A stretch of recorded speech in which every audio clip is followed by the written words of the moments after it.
Hi, everyone. My name is Lori Peak, and I serve as the director of the Natural Hazard Center at the University of Colorado Boulder. And it is my pleasure to welcome you to the monthly Making Mitigation Work webinar series, which is hosted by the Natural Hazard Center and made possible with the support of the Federal Emergency Management Agency and the National Science Foundation. This webinar series highlights recent progress in mitigation policy, practice, and research. We are so grateful that you have joined with us today for this webinar session on the opportunities and challenges of implementing buyouts. Today, you will hear from some of the nation's leading experts in this area. They will review the current state of knowledge regarding buyouts and raise a number of questions, concerns, and possibilities related to the relocation of people and communities through buyout programs. Thank you so much for being here.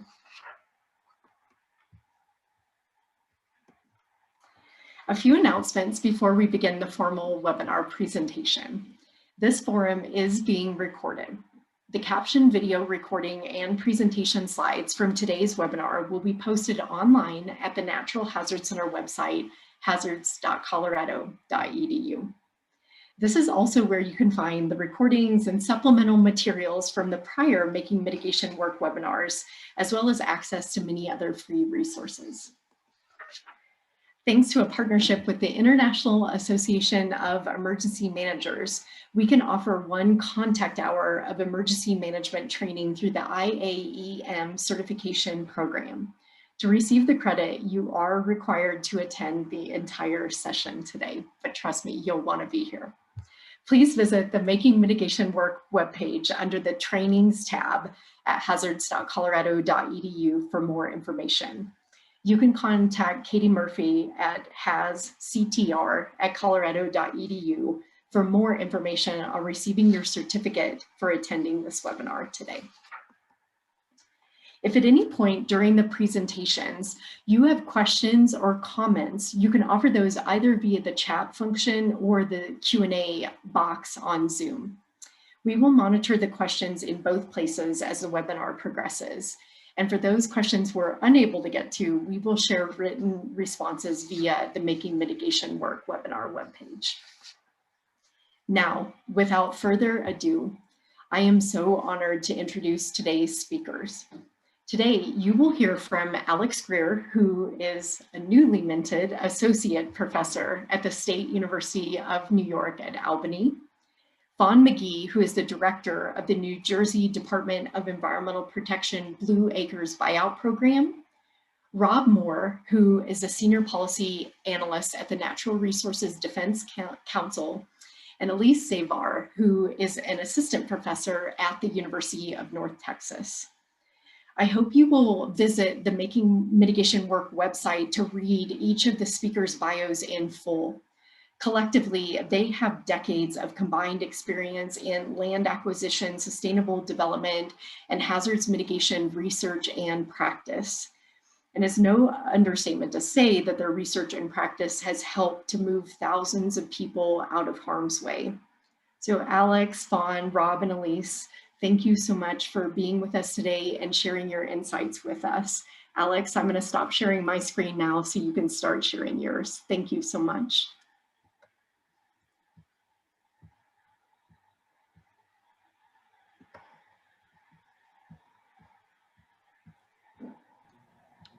Okay, so thank you everybody for joining us today for this workshop.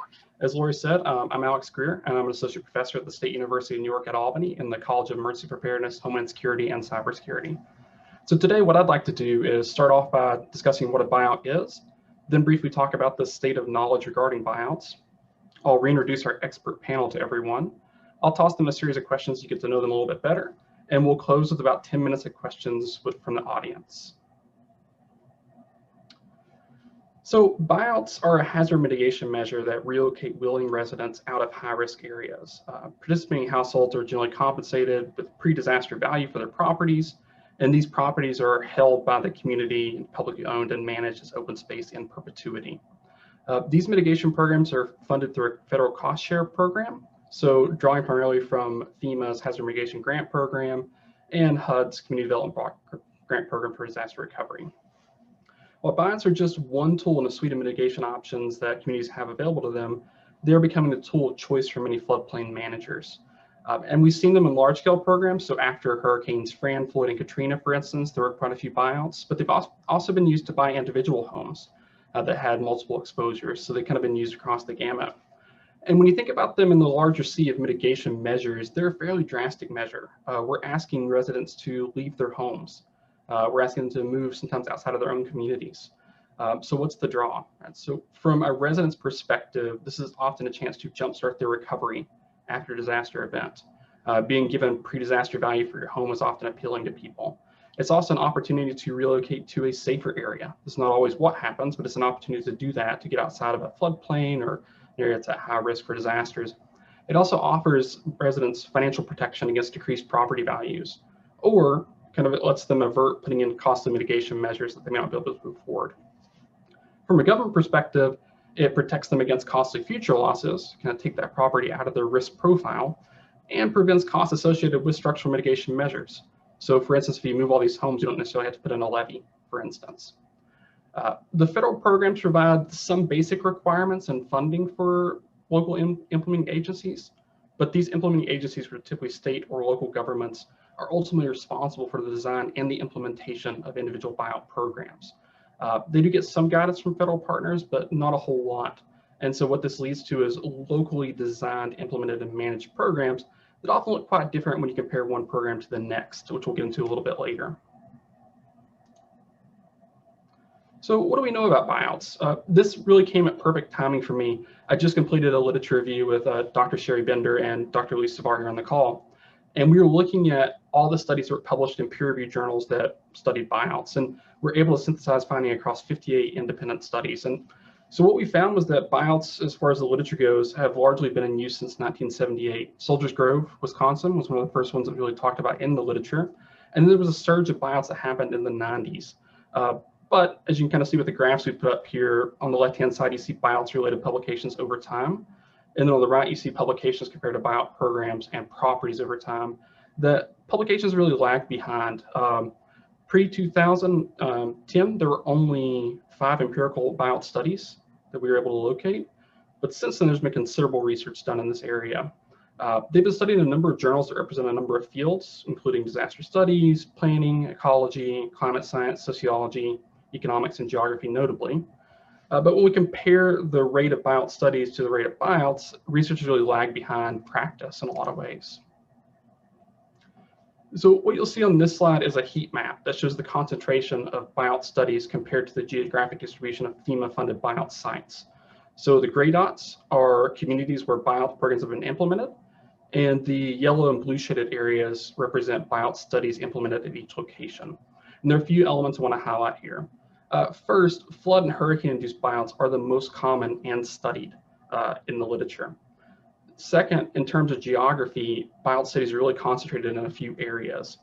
New York, New Jersey region has the most, mainly coming after Hurricane Sandy in 2012. 12 out of our 58 studies focus on Hurricane Sandy buyouts. This is followed by Harris County, Texas, Eastern North Carolina, the Midwest, Mississippi River area, and coastal Louisiana and Mississippi. But in general, what you can see here is that these are largely event-driven. I would say most of the people on the call could tell us what each one of those blue and yellow dots represent. As you see, they're kind of driven around specific disaster events that then lead to buyouts. Now, when you think about the topics explored in these 58 papers, a few key areas kind of emerged. So one is resident and community experience with buyouts. So we saw a lot of studies that looked at what is it like to be an individual and go through a buyout program? What does it feel like? What's the day-to-day process like? How does it influence your recovery effort? Do you feel safer? A lot of studies exploring those kind of ideas. Second area was buyout implementation and practice. So how are communities implementing buyouts? When they have these loosely defined guidelines, what do they actually do with the buyout programs? How do they build them? The third was looking at buyouts within existing housing policy, noting that buyouts are just one mechanism by which people move, and by which housing policy kind of designed. We want to look at in that broader context. The fourth is buyouts as a flood reduction mechanism. So we have a suite of options in front of us as far as mitigation tools to reduce flooding. How do buyouts shake out? What's the benefit cost analysis of doing a buyout versus dredging a channel, for instance? A lot of studies kind of built these models. A lot of this along with sea level rise and climate change as well in this area. And the last area, and this one is probably the most recent, is justice and equity in buyouts. So given the latitude that communities and states are given in selecting homes, are they picking them equitably? What kind of homes are they picking? Are they being fair about it? Are we getting the most benefit for our dollar whenever we buy out a home? So that said, when we finished this literature review, we saw there are a bunch of questions still on the table. And luckily, we have an excellent panel of experts here to help us address a lot of these questions. So first, we have Fawn McGee. Fawn's the bureau chief at the New Jersey Department of Environmental Protection, and Fawn also directs the New Jersey State Blue Acres buyout program. Next, we have Rob Moore. Rob is the director of the Water and Climate team at the Natural Resources Defense Council, and Rob has done extensive work around making buyouts for flood-prone homes efficient and accessible. And lastly, we have Dr. Elise Savar. Elise is an assistant professor in the Department of Emergency Management and Disaster Studies at the University of North Texas.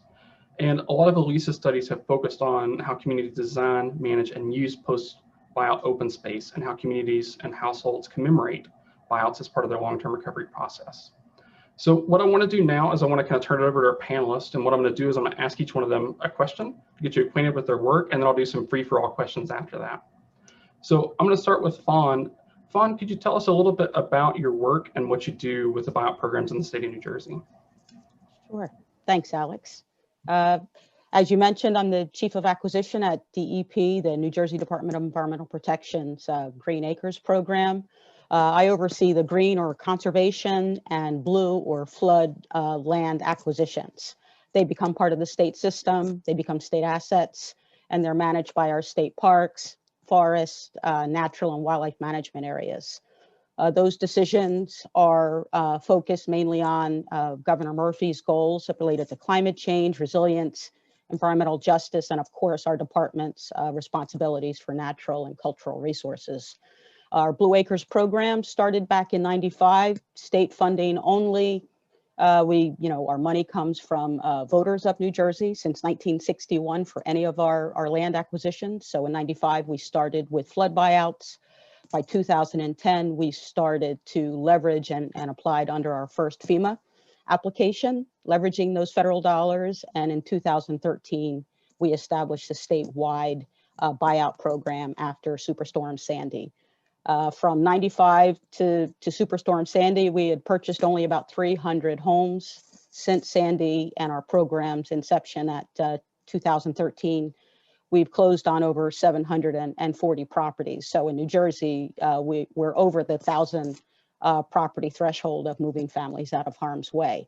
And these acquisitions are part of our department's resiliency efforts to combat climate change, which is a major focus that we're working on in New Jersey. Thanks. Thanks, Fawn. Rob, could you tell us a little more about the Natural Resources Defense Council and some of the most pressing policy issues related to buyouts? Sure. So NRDC is an international environmental organization. For a long time, we've been very focused institutionally on issues of climate change, particularly in the mitigation arena. But we also, in more recent years, have realized that we need to be engaged in a lot more of the work around climate adaptation. That there's no way that climate mitigation alone is going to eliminate the risks associated with the impacts of climate change that are in our future and are here in the present day. So my team began focusing a lot of its work around climate-induced flooding and sea level rise. And that led us to start looking at some of the nation's policies that govern our response and our planning and our preparedness for those types of events. We ended up doing a lot of work around the National Flood Insurance Program as a result. And when you start looking at the National Flood Insurance Program, you don't have to look very long to realize that that's a very well-intentioned program that is completely ill-suited for dealing with the future challenges of flooding that are in our future as a result of climate change. And buyouts are an aspect of our risk reduction toolbox that could really lend itself to addressing the challenges that we are facing. When you look at sea level rise alone, you're talking about millions of Americans living in homes that will be inundated at high tide. And that's to say nothing of the millions more homes that are going to be affected by tidal flooding, and homes that are inland that are also going to be affected. And then when you look at our flood policies and the policies that govern buyouts, there's a huge gap between the tens of thousands of homes that we've actually successfully bought out as a flood mitigation strategy, and the millions of homes that are going to be potentially seeking a buyout in the coming decades. So we've really focused a lot of our work on how can we restructure some of the policies, particularly at the federal level where disaster aid flows from, to make buyouts more widely accessible to the growing number of people who are interested in securing one, as well as make them more equitable and far more timely. Awesome, thanks, Rob. Elise, I know you've done a lot of work with acquisitions and particularly land use after buyouts. Could you tell me a little more about your work? Yes. So as you mentioned, local implementing agencies have a lot of direction in what to do with not just the design of the program and eligibility requirements, but also what to do with the open space after the buyout's complete. And we say open space, in reality, there's a lot of different uses that can be assigned to open space. So one of the things I'm really interested in is how do communities use the open space? How are residents and other stakeholders involved in that process? How are they managing, and what are the challenges associated with long-term management, including having short-term and kind of long-term goals to reach, so that in recognition, not all people are going to participate in a buyout program in the first round, and kind of working towards more of an iterative land use program. And then, as you mentioned as well, I'm interested in how residents remember and commemorate the former land use. So transitioning from homes, from residential properties, sometimes commercial properties, to open space, there's an opportunity there for commemoration as a point of closure, as well as for future risk communication, and you kind of signal why this land is uninhabitable and displaced. Awesome, thank you guys. So I want to ask a few more questions of you guys before we turn it over to the audience. And I'll start with Fawn on this one. Fawn, how would you define a successful buyout? We think about these within the larger tool mitigation measures, and we see them being implemented more. What does a successful one look like? Good question. I think it's multifaceted, Alex. For one, you have to make sure that you've built relationships and coordination, and you've broken down a lot of barriers. So, it has to include the federal government, the state, local grassroots advocates, and then of course the affected residents. So there has to be a circle of communication with all of those players, just to make sure you have a good foundation to even create a buyout program, because they're multifaceted. They're very difficult because they're basically real estate transactions, and individually you're looking at each family circumstance. If they're in a repetitively flooded area, then that ultimately means that the value of those properties could be going down. They're not going to get enough equity or proceeds out of the home to be able to put the down payment on a new home. So it's very complex. So I think the success is first building that foundation, having the right relationships built with all the players, and then of course, getting those folks out of harm's way and creating flood storage for the folks that remain. For me, that basically encompasses what a successful program is. So getting all the right players there, helping as many folks as you can, and then creating a safer environment, a healthier environment for the folks that remain.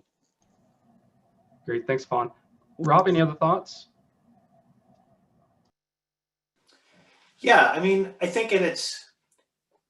think when you ask that question of what's a successful buyout, the immediate answer that anybody might be tempted to give would be a buyout that succeeds in purchasing a willing person's home and that allows them to move somewhere else. And when you start looking at all the things that Fawn just talked about, right? So with that simple definition of a successful buyout hold, if that transaction took 3 months, what about if it took a year? What about if it took 3 years? What if it took 10 years?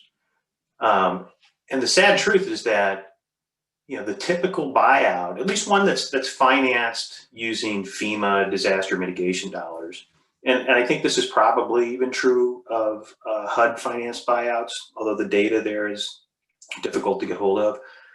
It takes over 5 years for a typical buyout participant to see that transaction come to fruition and allow them to escape a flood-prone home.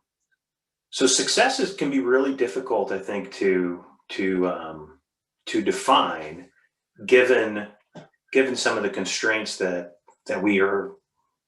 participants and local governments and state governments and FEMA are kind of constrained with having to operate within.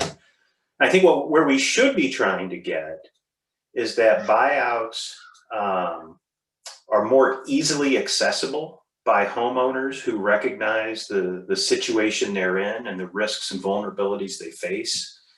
That they're not only accessible, but that there is some certainty in when and how it will conclude, as well as timeliness that allows them to make reasonable assumptions and plans about their own future.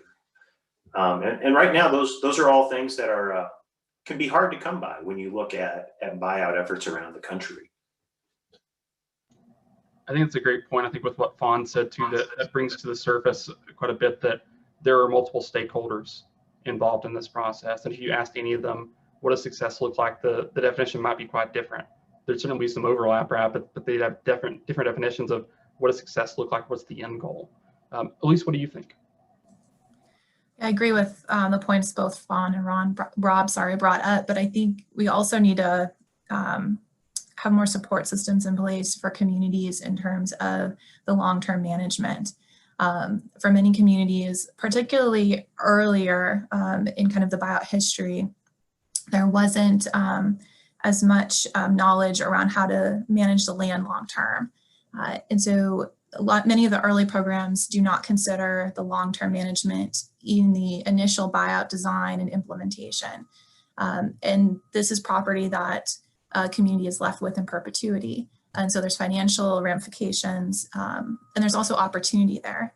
The open space can serve and meet other mitigation goals and can also meet recreational goals or other community needs. So for me, the really successful buyouts include these partnerships, as Fawn mentioned, reflect on a more timely approach, as Rob is discussing, and then also really think about the long-term community impact that the buyout's going to offer across multiple stakeholders.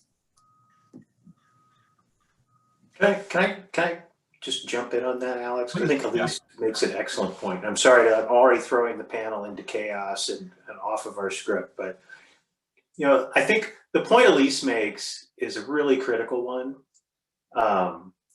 especially when we think about this in the larger context of how we're addressing the impacts of climate change.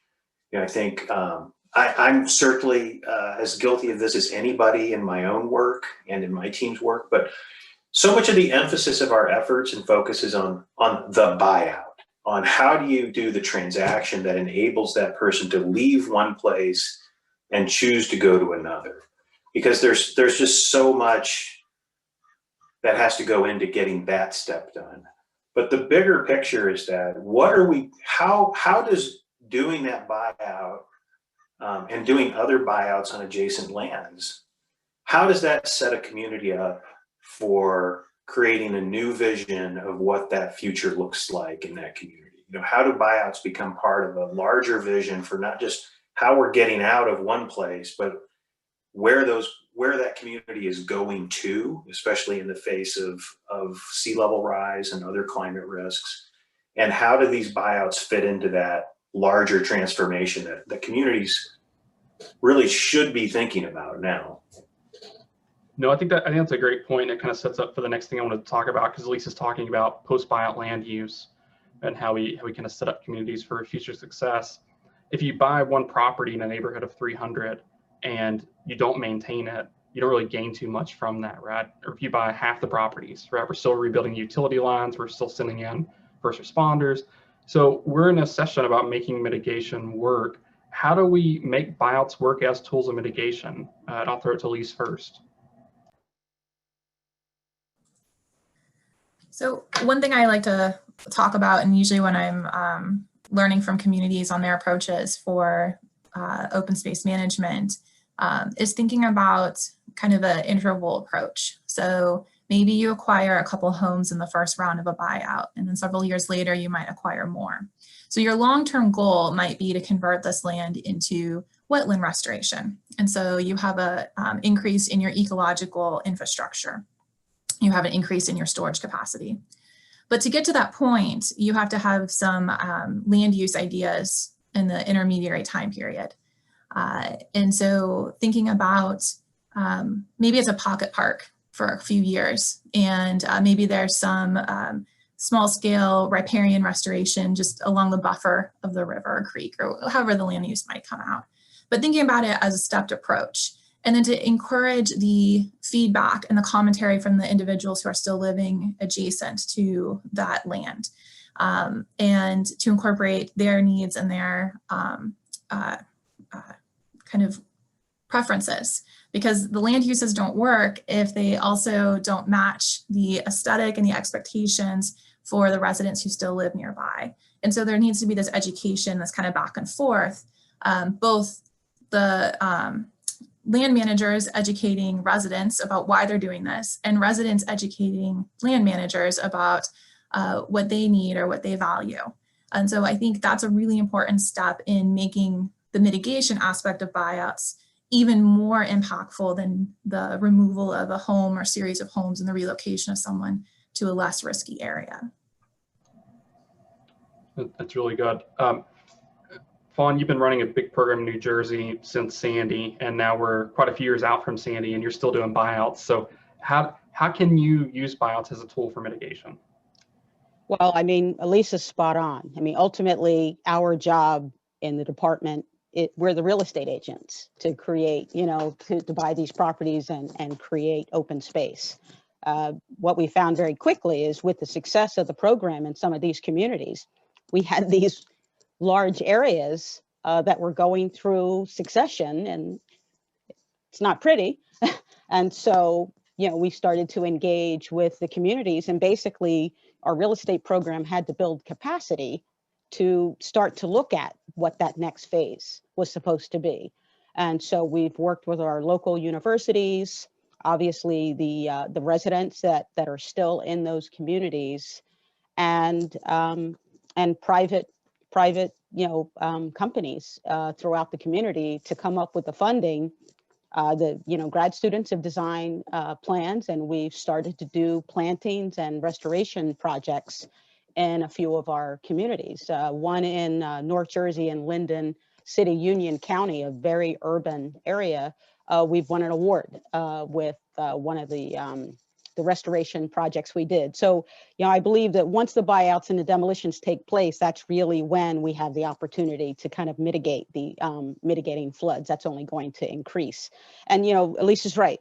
When we start, it's a pocket park. It's semi-maintained by the local governments. The state doesn't go in and manage these sites. We work out memorandums of understanding with the local governments to kind of do the day-to-day maintenance on those sites. But ultimately, like I said, when we put enough of these together, we're starting to reach out to the universities and get their ideas on what we could do to enhance those areas, beautify them, ultimately increase the value of the homes that are left behind, because we've dealt with the floods and we've started to mitigate. So it's challenging though, because that is not our expertise. And so we've had to reach out to others to build, again, it's all about relationships. So we've had to build those relationships to get the guidance in working in what, even the state would allow. you know, we're very strict on properties that we've acquired that become part of the state system of lands. And so there's no invasive species allowed to be introduced. You know, it has to be native species. So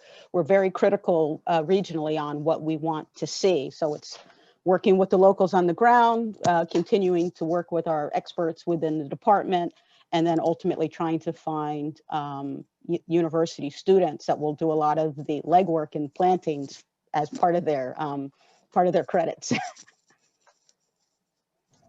That's great. It seems like you built a lot of really good partnerships to facilitate that kind of work. Rob, any other thoughts about buyouts as tools for mitigation? I know you've been doing a lot of work with NFIP and flood insurance and kind of the role of buyouts within that. But do you have any other thoughts about buyouts as a form of mitigation? Yeah, I mean, buyouts are, you know, by most measures, I think the ultimate form of mitigation. I mean, if your objective is to reduce or eliminate the potential for future flood damages, the only surefire way to do that is to remove a structure from an at-risk location. You know, so I think as a mitigation tool, you know, we would be well served if we could deploy it far more frequently and make it a much more attractive option for people. I think even better is, you know, far off, maybe in the future, maybe hopefully not too far off. Maybe buyouts can even transcend the idea of hazard mitigation. You know, because I think when we talk about hazard mitigation, you know, the emphasis tends to be on the structure, and what can often get lost in that focus is that there is a family that lives in that structure, and they're affected by not just the flooding that we're seeking to mitigate and the damages we're seeking to avoid in the future, but their entire lives get turned upside down each and every time that flood happens. And we need to make sure that we have an equitable, a just, a humane process that recognizes the human element in these transactions, so that we're moving beyond just the concept of hazard mitigation and really building this into a bigger picture of like long-term community vitality and prosperity, you know, in the face of climate change. That's awesome, Rob. I think it's important to think about the people that live in the homes. I think that is often forgotten. It's looked at as a transaction as opposed to an interruption in someone's livelihood. You talked about accessibility, you talked about timeliness, you talked about justice and equity. What are some of the most significant barriers you've seen to buyout success? What's stopping them from being successful? What's stopping us from addressing those kind of issues?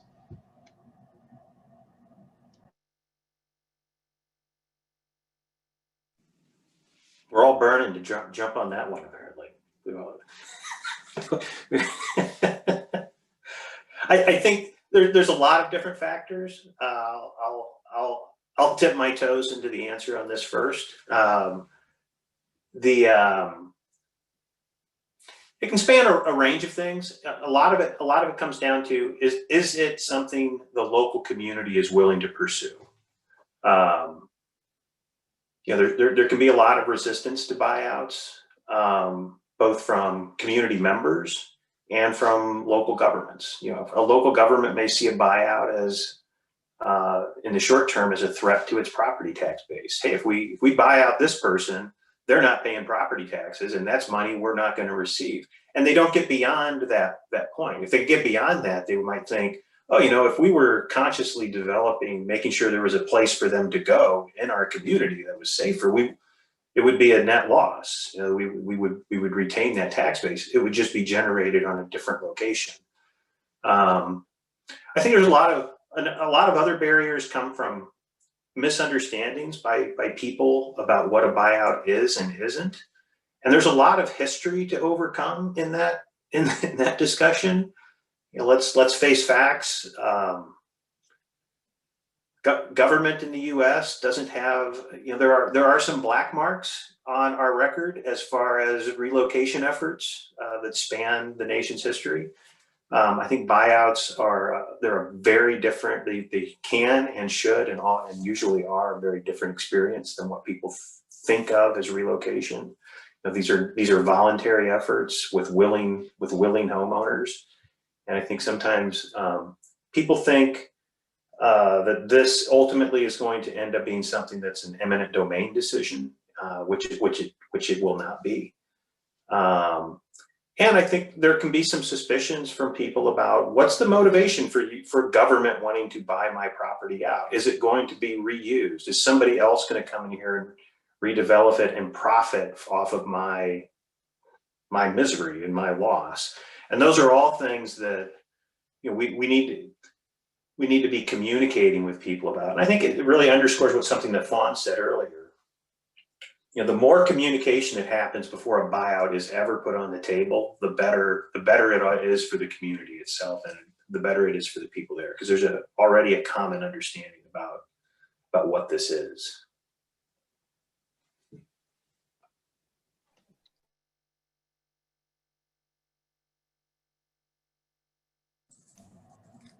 Fawn, I think you're muted.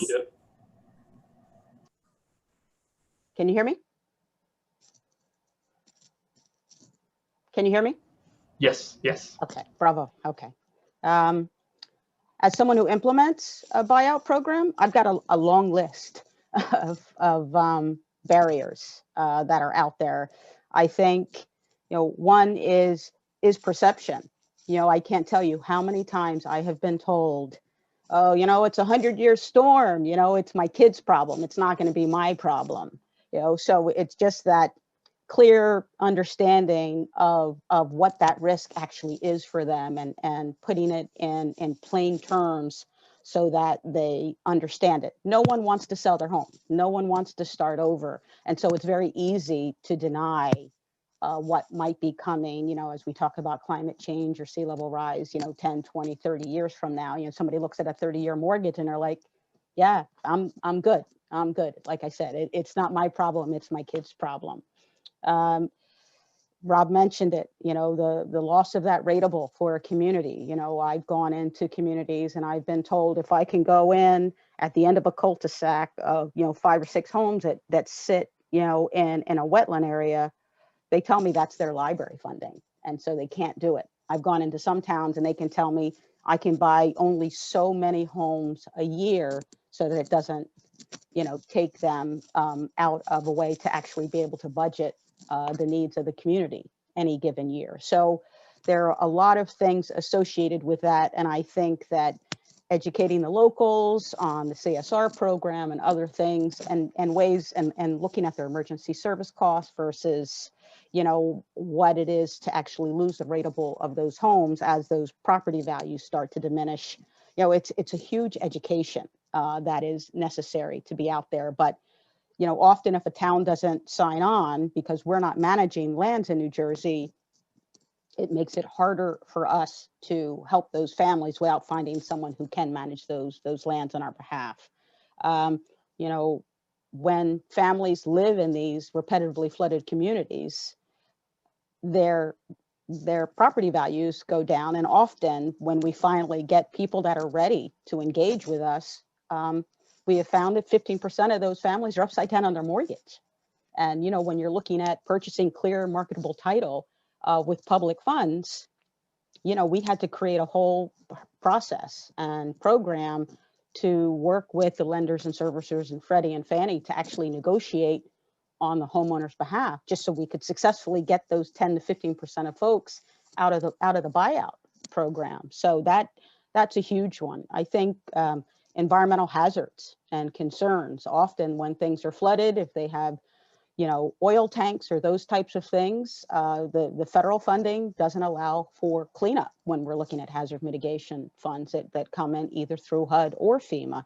And so that burden is on the homeowner to clean that up so that we can get to the real estate transaction of actually purchasing their property. And, you know, we've been able to work sometimes with a homeowner's insurance to assist with the cost of that cleanup.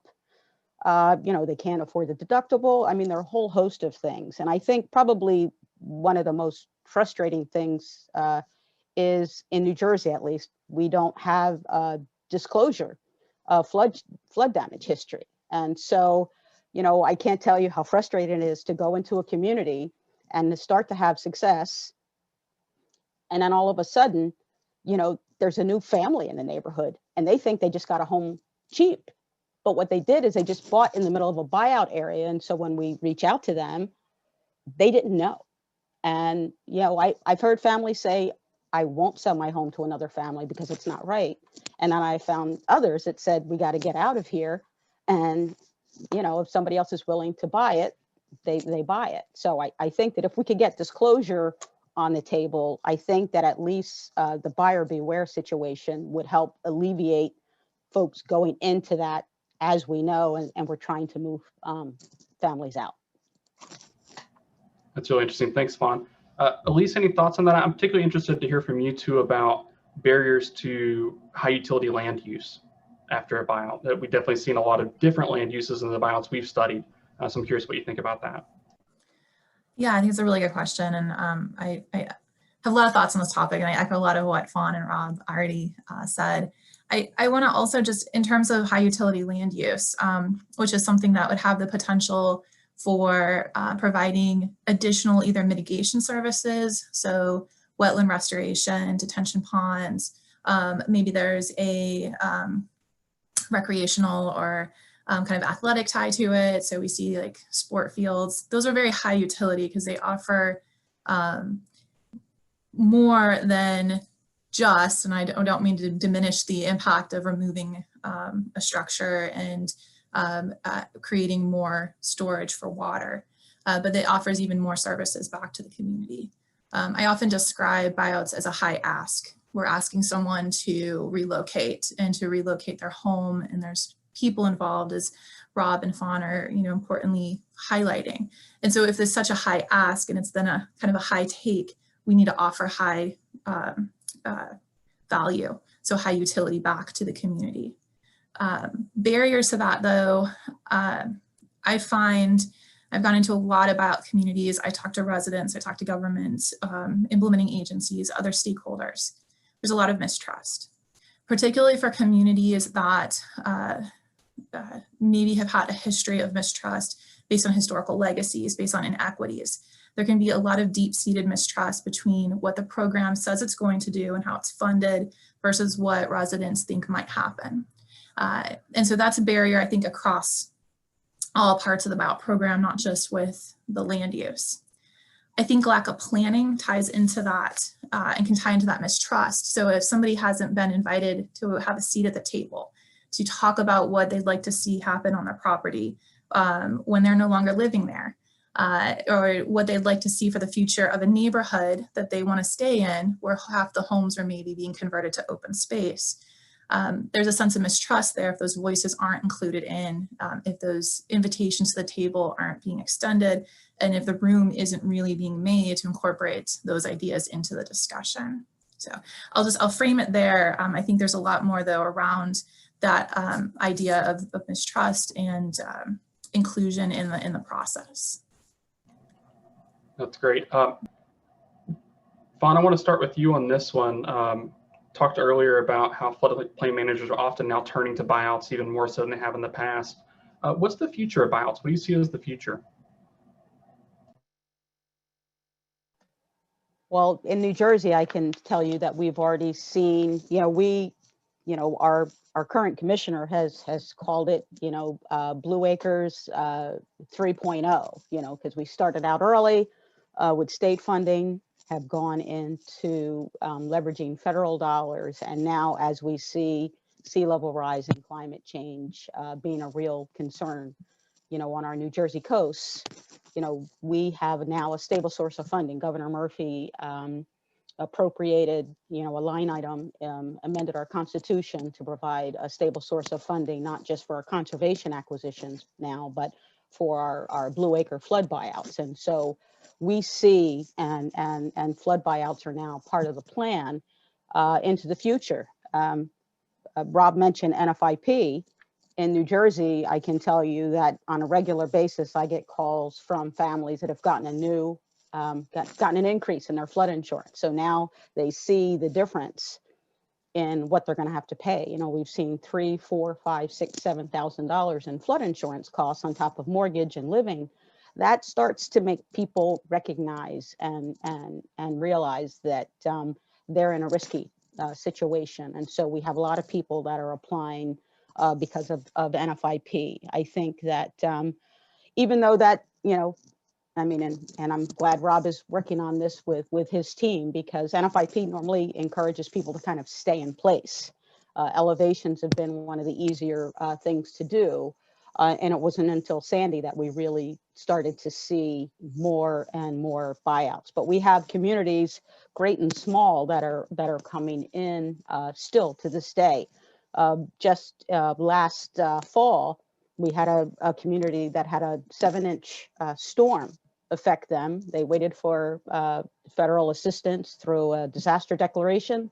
When that didn't happen, they came to us, and in late October, we started a buyout with an additional 65 properties that were just affected by a rain event. And so we see that as the, I think we see that as the new norm, with more intense storms and floods. Rob, what do you think about the future of buyouts? Well, I think where I would hope buyouts go is they become a more widely accepted strategy for both mitigating current flood risk and proactively addressing future flood risks. Maybe even before the flood even happens, or maybe only after one flood happens. We don't wait till flood number 3, 4, or 5 before we get there with that type of assistance. I think one of the things that would be really interesting and that I would love to see happen with buyouts is, again, this emphasis more on forward thinking and kind of seeing things be much more proactive. Also, I think we need to be much more creative in how we're financing these things, and I think that's one area in the short term where the flood insurance program could really help accelerate the pace and breadth of who's able to secure a buyout. Right now, as Fawn just said, like through the National Flood Insurance Program, the emphasis is on rebuilding in place.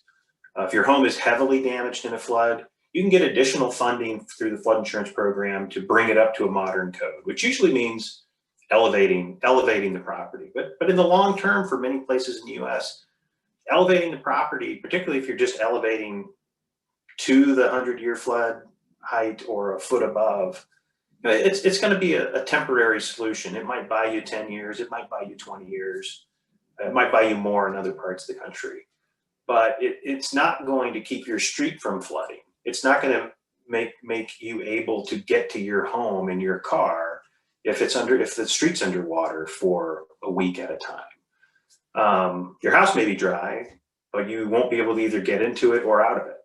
So I think if we could move the financing of buyouts directly into the flood insurance program, I would love to see the ability of the flood insurance program to not just pay a damage claim, but to pay somebody who wants a buyout the full value of their home and allow them just to say, I'm ready to move. It's more cost effective for the flood insurance program to buy me out now than pay this claim and the 2, 3, or 4 claims that we know are going to be in the future. So Elise, I want to change the question just a little bit for you. Given what Fawn and Rob has said about kind of the future of buyouts, when we think about scaling up in the future, what's one critical thing for us to consider? What should we be thinking about? Yeah, I think that's a really important question. I think equity. I think as we scale up, we really have to think about equity. Communities have to think about what are the eligibility requirements that they're using in order to select who is eligible to participate in a buyout program or not. I saw a question come in, and I think this relates to equity as well. We need to think about renters. Buyout programs are targeting homeowners. So if you have a landlord-renter situation, we need to think about how the program or the programs that states like New Jersey under Fawn's leadership and other local response to this have tried to come up with assistance for renters. There's not a clear kind of protection in there right now. We need to think about some of the long-term implications as we're scaling up and thinking about what that land use opportunity is.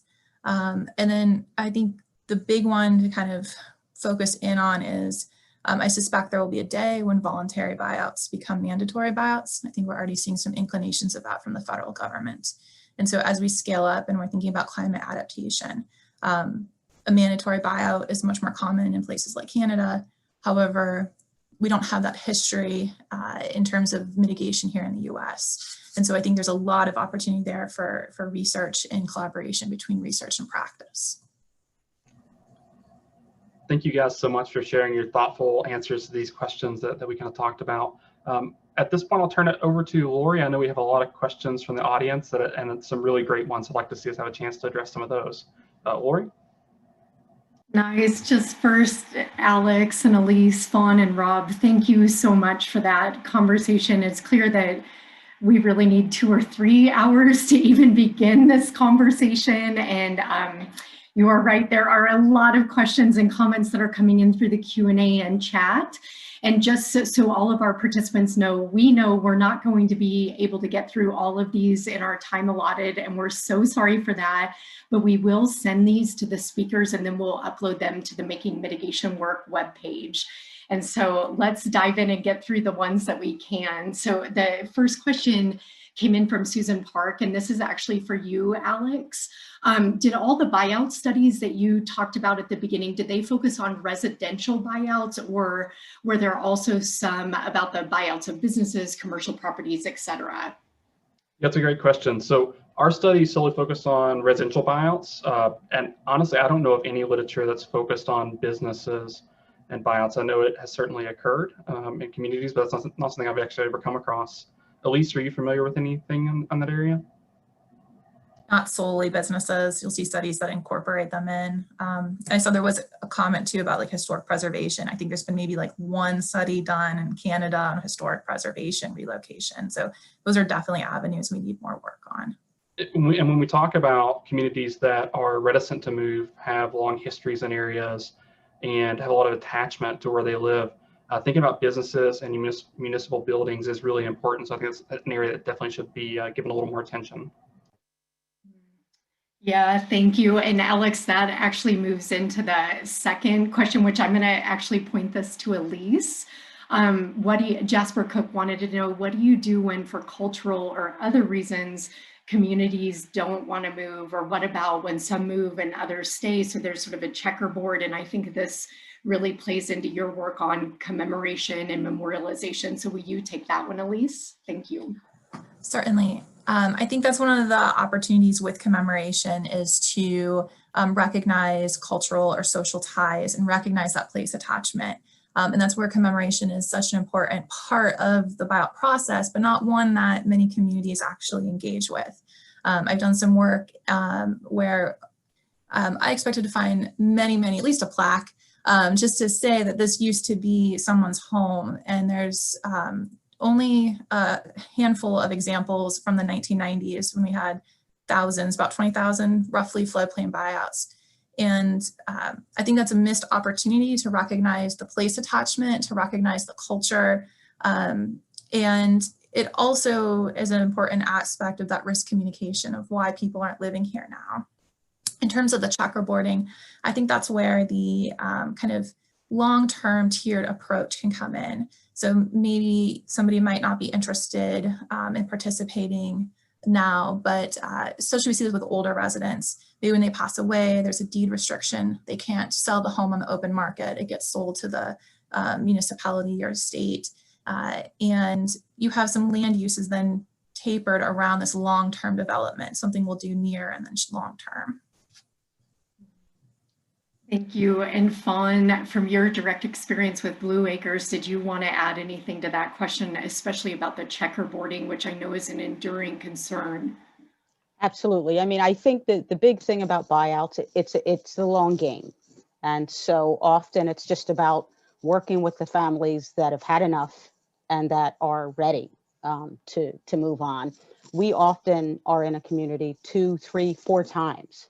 And so once we make that connection with the community, we're there for the long haul. And when money becomes available, we we apply for additional grant dollars, and we have a second phase, a third phase. And basically what happens in any given community is once those first homes are demolished, the character of that community starts to change, and people recognize that, one, government is actually following through and doing what they said they were going to do, but the neighborhood they thought they lived in isn't that same neighborhood anymore. And so often they come in and they're like, is it too late? And we open our arms and we say, come on in. And if it's one or two, we use state funding. If we can assemble a larger cluster of homes in a second phase, we apply for federal grant dollars, whether it's a competitive year or it's in a disaster year. Thank you.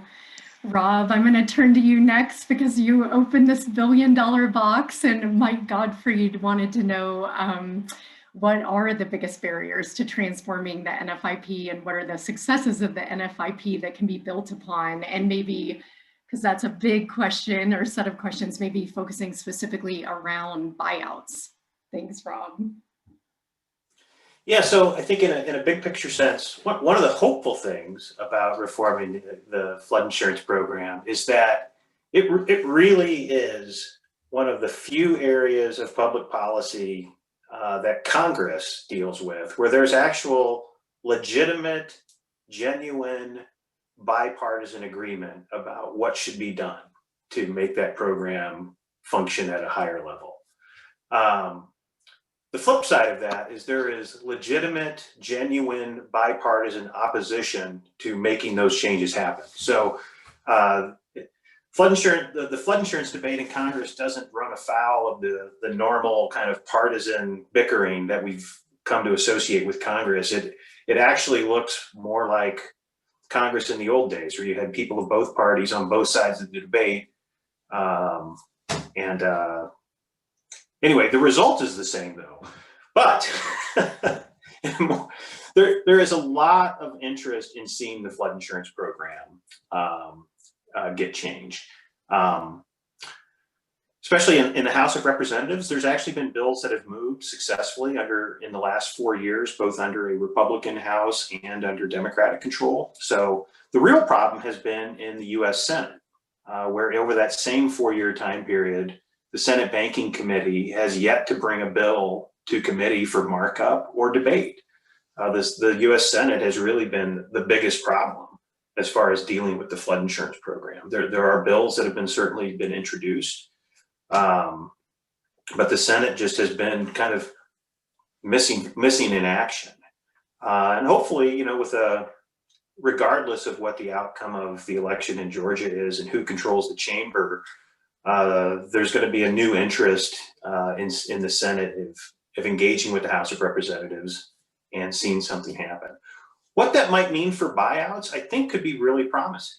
Both the House bill that cleared the Financial Services Committee last year included provisions for making buyouts an eligible use of certain NFIP funds where that was not possible in the past. So that's a really positive step forward on buyouts.